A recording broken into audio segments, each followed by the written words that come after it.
Welcome to the Indie Beacon Show, where readers can discover great new indie authors. Find us on all major podcast systems and YouTube. Join Denise Bryson on today's show.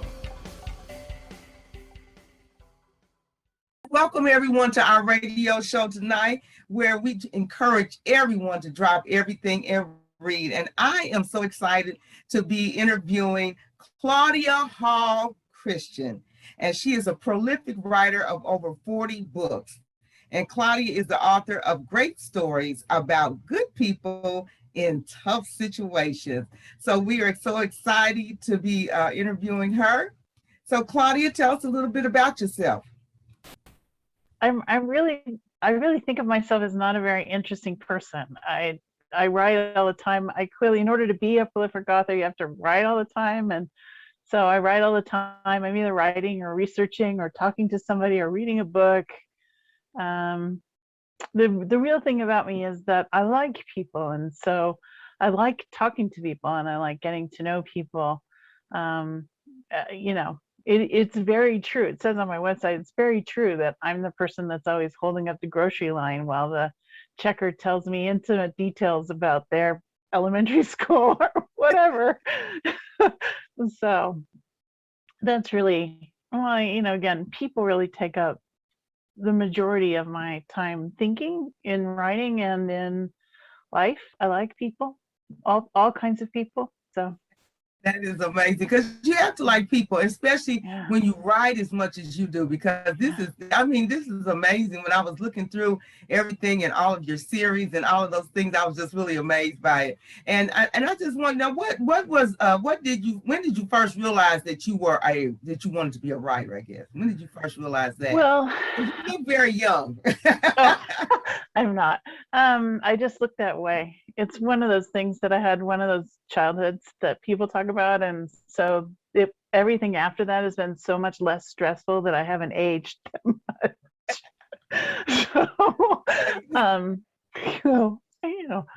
Let's see. I never wanted to be a writer because I really like having paychecks. And I really, I had a lot of bills and I had a lot of student loans, and I've been on my own since I was 17. And so I really liked paying for things, getting a regular paycheck and having health insurance.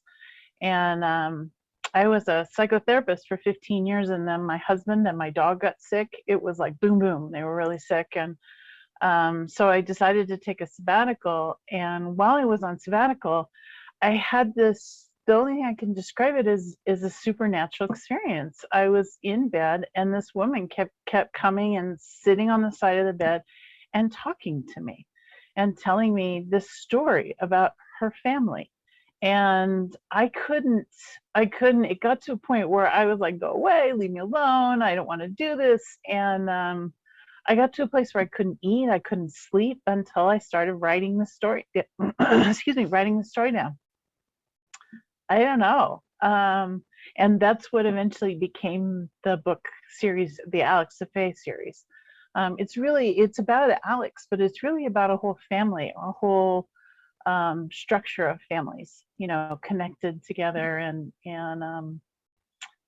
that's just what happened. We ended up doing a trail. We walked the Colorado Trail for 150 miles. And when we got back, my husband said, I really want to go to school to get my master's in, he's a biostatistician in biostatistics.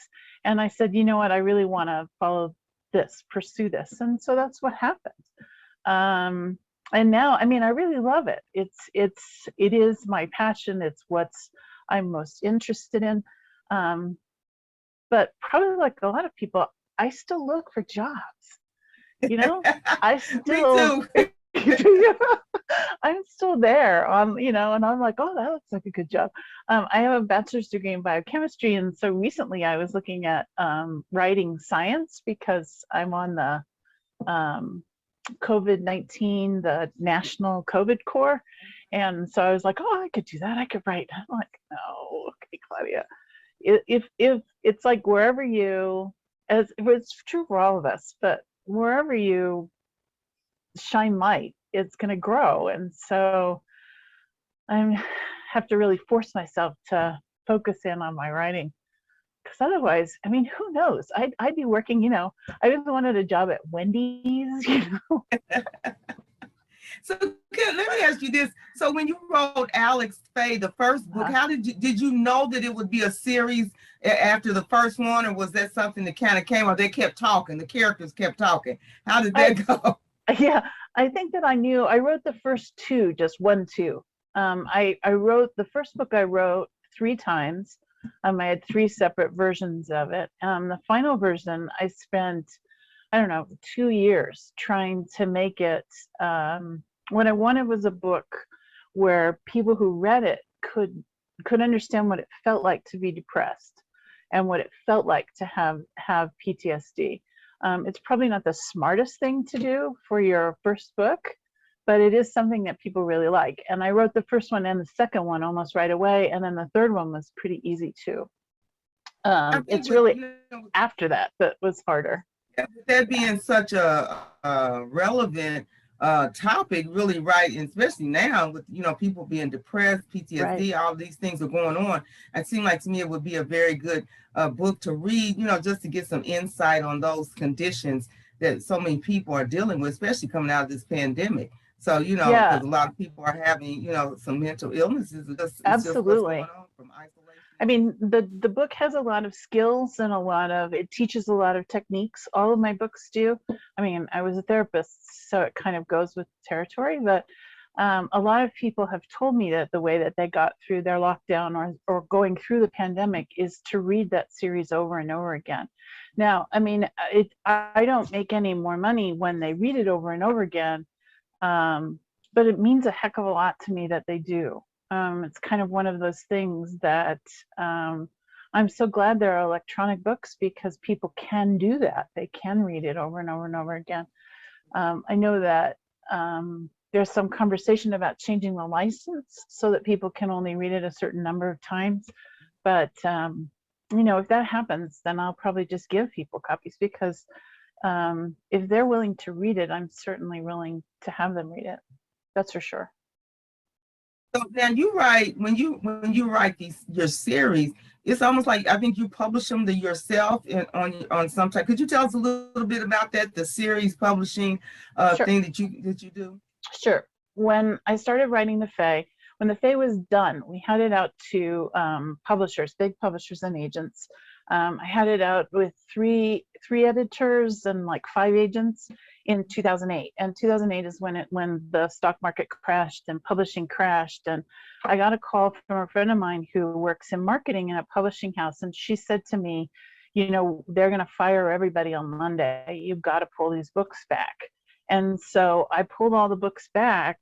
And sure enough, on Monday, they let go of half of the editors and kind of basically everybody who had my book was now no longer working at a publishing house. So we have owned businesses before.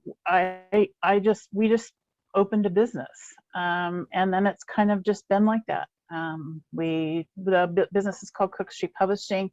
It's myself, my husband, and a couple of our friends.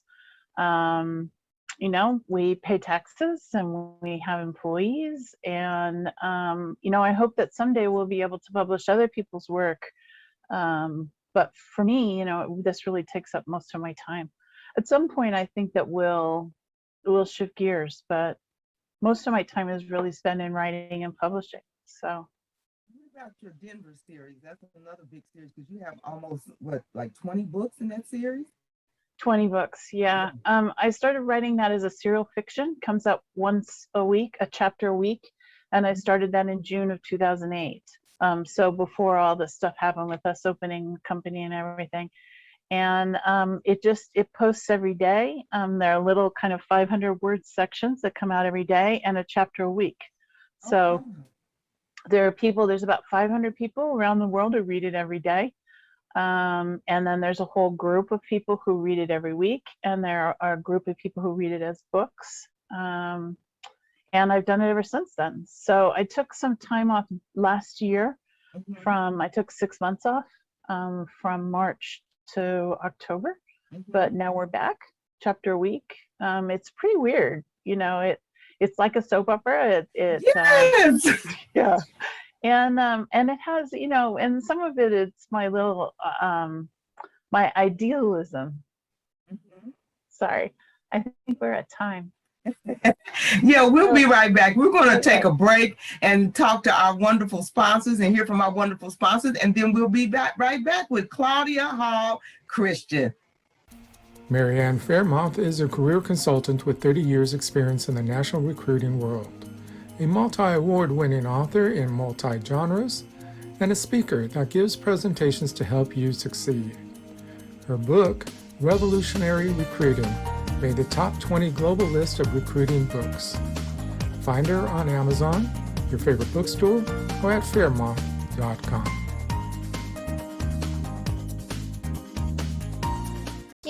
To embrace your children's imagination, check out Diane Floyd Bame's books for kids. There's The Moonling Adventures, all about the animals in the Serengeti. And then there's Harry the Camel, learning to love yourself just the way you are. Then The Little Girl in the Moon. There's one about friendship, another one about the big ideas, which is an inspirational story. And then Tour Tycho Town, right there in Tycho Crater on the moon. All of Diane Floyd Bame's books are available at B4R Store. Hello, I am the author Denise Bryson. My first book is The Things That Cross My Mind, Inspirational Poetry with Life Lessons. And then my audio book is Love's Reality. And it is also inspirational poetry with a jazzy flair. And then my new book is The Sex, the Lies, and the Soul Ties. They're really short stories written from a poetic expression. And then I have my first children book series, the Blinky series, which the first book is called Meet the Coins, and it is both in English and Spanish. And then the new book, From Coins to Bills. I am the author, Denise Bryson. Welcome to the Indie Beacon Show, where readers can discover great new indie authors. Find us on all major podcast systems and YouTube. Join Denise Bryson on today's show. Okay, hello, welcome back to our show, to our radio show, where we have been interviewing Claudia Hall Christian. She is a prolific writer of over 40 books, and she has about 3 or 4 series of books that she's written. So we're going to be talking, we're so glad to be talking to her and hear about all the amazing things she's doing. And if you, she's someone you might want to follow. You might want to follow her on social media and look at her website, because she can teach you some things, authors. And so I'm just so excited to have this opportunity to chat with you. That's so nice and of so you. at the break, we were talking about your Denver series. And so your Denver series is a chapter a week. So how, is it going to, now, have you ever thought about pitching it as a series on TV or something like that? That would be amazing. I would love to. I would love to see the Alex Safay books become a movie. Become movies or TV. The Abby Normal is a paranormal series set in the South. And that would be also really fun to do as a, it's short stories that create kind of a whole world. And that would be really fun to do as a TV show. The Denver serial is so big now, it's millions of words and lots of stories. And so I think we'd have to break it up. I was told that novellas or short stories are better for TV and movies than actual whole books. So that's kind of where it is. But it's hard to, I haven't sorted out the hows of getting into movies and television. So it is something that I'm very interested in. Right now, keeping up with Denver serial is a lot of work. I also went back and re-edited the first 8 novels of Denver serial because they were pretty poorly edited. And my editor was bored and had some time last fall. And so I took advantage of it and had them all edited. So we've been working on re-editing those as well. So, What is your process for editing? What is your process for editing? I think so many times authors have trouble with the editor. They get it edited, and then when they release the book, then they go back, somebody reads and says, "Oh, you have a couple of errors." So yeah. What is some of your your tricks of the trade when it comes to getting your books edited and things like that? Well, I edit as I go. I always edit what I did the day before the next day. One of the things about writing a serial is that you get is that I have gotten pretty good at grammar, which I wasn't very good at. I mean, I have a degree in biochemistry, so why would I be? I just didn't, I couldn't do it. You know, I had friends who had to walk me through how it worked. And you know, once I finish it, I send it to my editor, and he goes through it. He goes through word for word and does all the copy edits, and he sends it back to me, and then I go through it. So that means that I then have a chance to look at it again and also learn from his edits.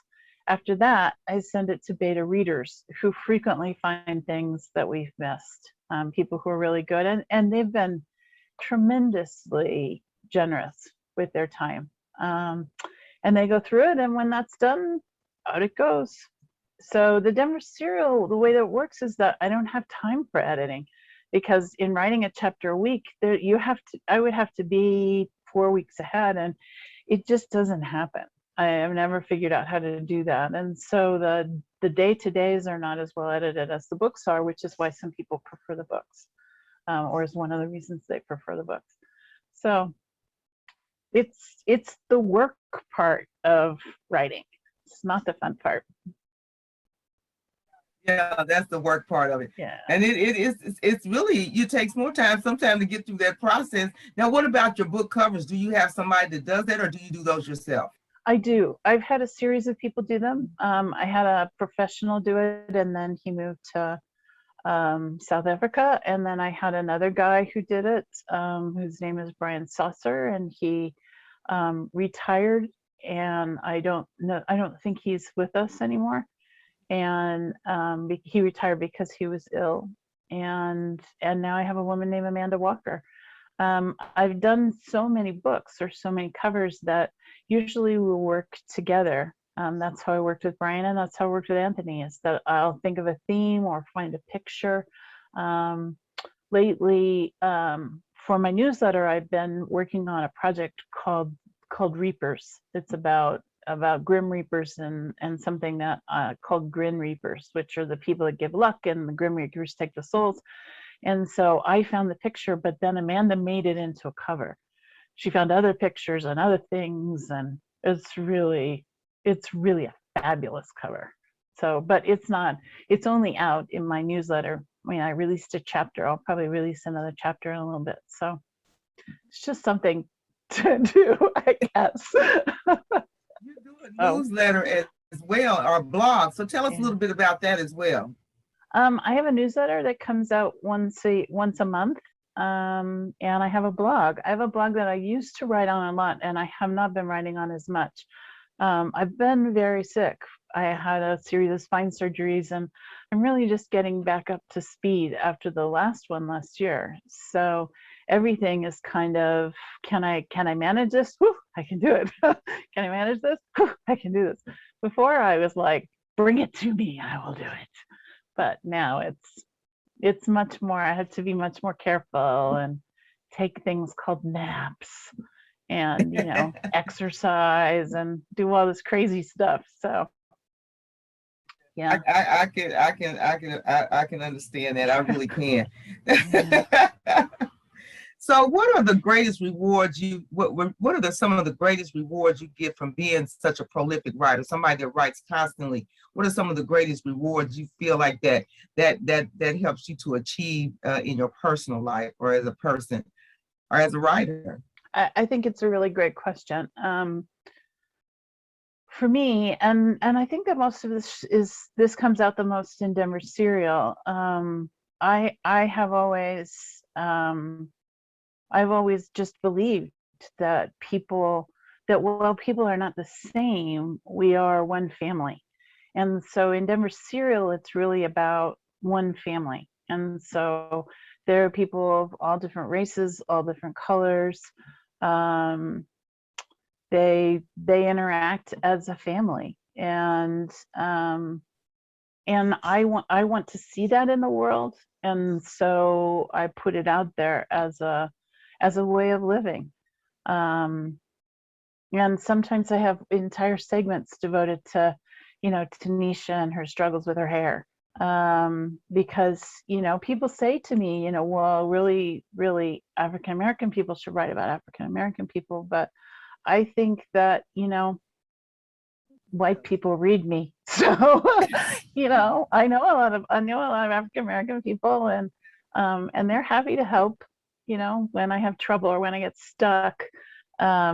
The I Mean Normal books came, actually, this is a funny story. I have a friend named Joy, and she went on vacation to a plantation, and I was like, those places still exist? What? You know, because, you know, I grew up in California. I was like, no way, no way. And so she took all these pictures, and I was like, wow. And I figured that if I thought that, then other people must think that as well. And so I didn't think they still existed either, so I'm with you. right, right. Yes, they still exist. I mean, yeah, it's unbelievable. I mean, people have their weddings there. It's just crazy. So, I try and just bring, I do a lot of research. I try and make sure that the research is accurate, and interesting, because I think that people are so interesting. And I just try and include it in the story. So I think that if I get anything out of it, it's a chance to heartfeltly express the sense that we are one family, and that we do better when we're together. I know that, you know, now that's a political message. It's just always been my message, you know, we're stronger together. So, and it's a good message. Yeah. It is a beautiful message. Yeah. Well, we're going to take another short break and hear some more from our wonderful sponsors, and we will be back with Claudia Hall Christian. Publishing marketing package for authors. A $1,500 value, save 40% now. Includes a 6-piece marketing kit of 250 bookmarks, 250 business cards, 250 postcards, 1 table banner, 1 table runner, and 50 download cards, plus book cover design, ebook creation, PDF setups, upload to Ingram Spark, scroll placement, video commercial, and interview on IBS. Plus much more. Email bourgeoismedia@look.com for details, or bourgeoismedia.com. Hi, I'm Mel Greenberg, author of Running with Our Eyes Closed, book 1 in the Empty Nested series. To the world, Samantha has the perfect life. 3 wonderful children, a loving husband, so she thought, and a life split between Dallas and Italy. When her youngest leaves for college, it all comes crashing down, forcing Samantha to re-examine everything. Over 7 days in one of the most romantic countries in the world, Samantha faces the past she thought she'd overcome and begins to redefine her role as a woman, a wife, and a mother. What would you do if you had to put your life on hold to care for a loved one? Well, during COVID, almost all of us have been doing just that. I'm Charlotte Canyon, award-winning author, actress, and speaker. And my book, You Have to Laugh to Keep from Crying, shows you how you can revive, thrive, and survive with 4 golden rules. You have to love one another. You have to respect one another. You have to have patience with one another. And most of all, you've got to forgive one another. I'm Charlotte Canyon, and I approve this message. Welcome to the Indie Beacon Show, where readers can discover great new indie authors. Find us on all major podcast systems and YouTube. Join Denise Bryson on today's show. Welcome everyone back to our show, where we have been interviewing Claudia Hall Christian. And Claudia she writes, I just love reading what she says about her writing. And she is the writer, she says, she is the author of great stories about good people in bad situations or in tough situations. So that's what she writes about. So we're so glad to be interviewing her. She's a prolific writer. She has a chapter, a book, her one series, Denver series. It comes out every week. I'm telling you, this is amazing. So anyway, Claudia, what type of genre do you write under? I write basically mysteries, thrillers, and I write this long serial fiction. The serial fiction has a little romance, and it also has a lot of mysteries. Right now, the Denver serial is kind of the world that both the Seth and Ava mysteries are in, and the Alex the Fae series are in. And so right now they're all actually there in Denver Serial. One set of characters are harvesting from the gardens, and another set of characters are investing old mysteries. And so that's kind of what's going on right now. But they all kind of move in and out. It allows me, the Denver Serial allows me an opportunity to develop characters in other series that you just wouldn't see, really. So they all live there. And that's what I write. So there are lots of mysteries and lots of exciting thrills, and, you know, also little dragons and paranormal and stuff like that. So, yeah. So what is up next for you? What are you working on now? Well, I'm working on the thing that I told you about, the Reapers, and I'm also working on a new Alex the Fae story, a new Alex the Fae novel, and I'm trying to wrap up Ava and Seth mystery. The Seth and Ava mysteries, Seth was forward as the main character for 4 books, and then he got shot. And so while he's recuperating, Ava, his wife, is forward as a forensic. She received a grant for 10 cold cases in rural areas, and so she's working on that. So I'm trying to wrap that up, the Ava book. I think it'll probably be done pretty soon, and I'm hoping to have an Alex book done by February, and this Reaper thing, we'll see where it goes. So originally it was just for the newsletter. Okay. Oh, and Denver Serial. Yeah, Denver Serial always. Yeah, for life. So we know that we can reach you at www.storiesbyclaudia.com. That is your website. So but what about your social media websites? Where can people reach you on social media? I'm on Twitter. I'm on Twitter actually quite a bit. I'm there at Claudia C.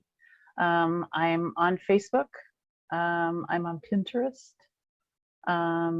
Basically wherever I am, I'm happy to talk to you. So I'm on LinkedIn, you know, I'm in touch with my family on LinkedIn, you know. I'm hoping to start a video series about being a prolific author, and that's kind of what's most next for me.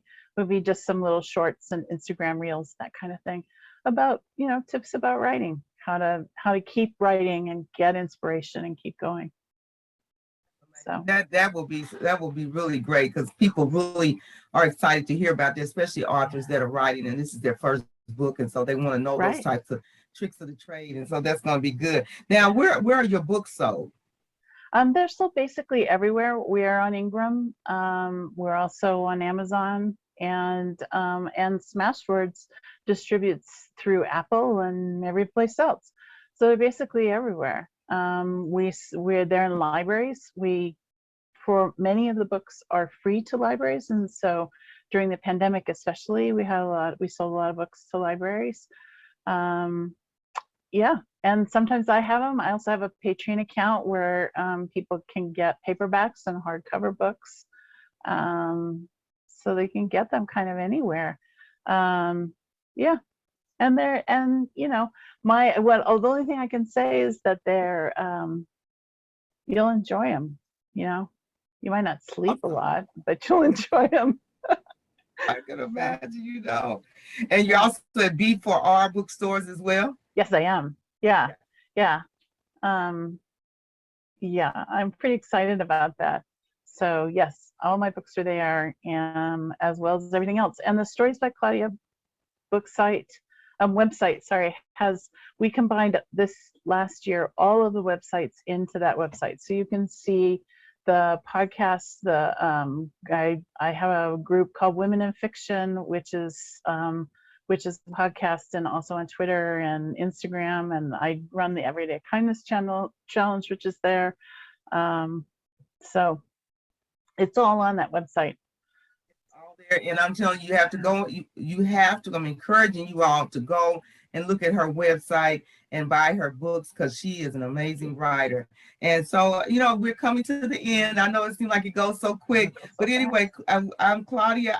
It has been my pleasure to talk to you about your written masterpieces and how you're such a prolific writer. It's just been such a blessing to talk to you about that, and I've been excited about it. I was excited about it all day, just to get to talk to somebody and just to hear your story and your journey. So it's really a great journey, and so I'm so glad about that. But I want everybody to please remember to support our authors. please remember to go out and buy their books and support them, and to encourage your friends to do it as well. Start a book club with their books in mind. Do that. Start a book club and get a bunch of people to write them, to read them. And so it'll be great. So we thank everybody for joining us tonight. And of course, we always encourage you to drop everything and read. Now we encourage you to get some book clubs going so we can read all these books.